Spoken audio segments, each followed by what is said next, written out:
what I worry is that people get all that and then they want to decide that we need to professionalize it. Yes. I'm a qualified social worker. I've seen social work go from being a certificate to a diploma to a degree, and increasingly people are asking social workers to have a master's degree. So some of this is about the fear of professionalisation as well, and professionals just say, well, you can't do it because you're not qualified, and you begin to wonder at what point in time will the only people be able to get jobs in recovery organisations is if they've got a degree in recovery. And so one of the things that, just to give the folk another really nice flavour of how does North Wales Recovery embody all this stuff. And what I really like is that from time to time, the group has had people inside North Wales Recovery community that want to do running. Running is something that's really freely available to a lot of people, and I think that's probably really important. It can be done anywhere, and it's not everyone. 5 or 6 of them start to want to run together and stuff like that. And some of them find, obviously, as we know, that it's a really good form of release.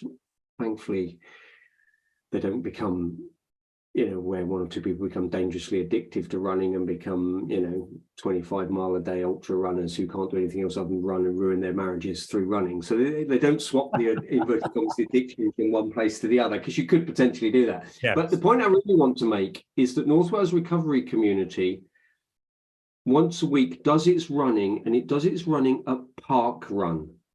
It does it in and amongst the other community. It goes lovely. It takes its visible T-shirt saying we're in recovery, but it goes and runs alongside and with the rest of the community. It doesn't choose to go and do its own private runs. It does do some private runs, but every week North Wales Recovery Community has a group of people that are going and doing park run. Brilliant.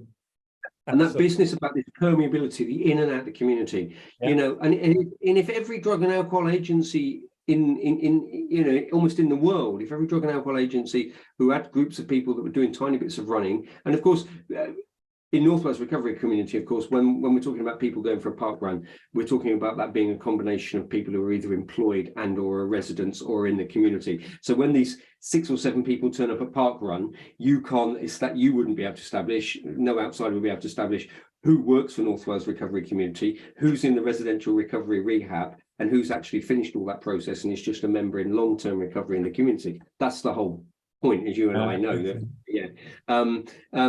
But yeah, you could get, and of course, this is one of the things that doesn't happen. You're not getting your statutory drug worker giving up their day off on a Saturday morning for 2 hours to get in a minibus with 3 or 4 people that have been to the drug and alcohol agency to then go and join in the wider community and join up the dots. And this is where recovery communities and recovery groups are so fundamentally different. And I have a very simple expression in the end, and I just say recovery is about everything beyond treatment. And treatment should stop trying to occupy the recovery space. Treatment is treatment. It's immensely valuable. So many of the people that we have in the recovery community have benefited from detox, have benefited from prescription drugs. There's no issue with any of that, yes? But that's all it does. It sobers people up. It gets them clean. It gets them ready to think about what next. And that's all it should do. It should just back off and not try to step into the other space and just leave it out there. Yes. That's a very, very good point. Very good. Yeah. And I was thinking, actually, just stepping back one bit now, I couldn't agree with you more on that. But just one point, you started all that time ago, and what impressed me was you were doing that permeability, the thing in the sense that you left your office to go into the space of other people, whereas the treatment system, most people were sitting in an office, people coming to them. So this is just a greatly expanded version of the same thing, isn't it? These people are going out into the community, being seen.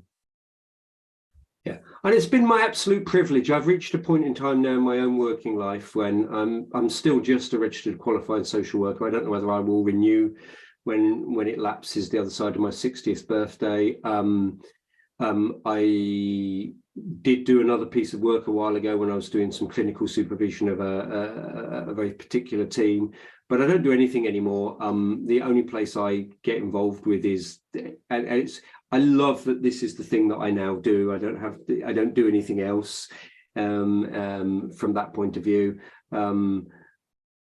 It's been, I've been, one of the supporters of James as an individual and one of the supporters of North Wales Recovery Community, and it's just a privilege to be one of that group of 20, 30, 40 people that have been the friends of the recovery of North Wales Recovery over that 8 or 10 year period, as well as the group itself. It's been just such a brilliant story to watch.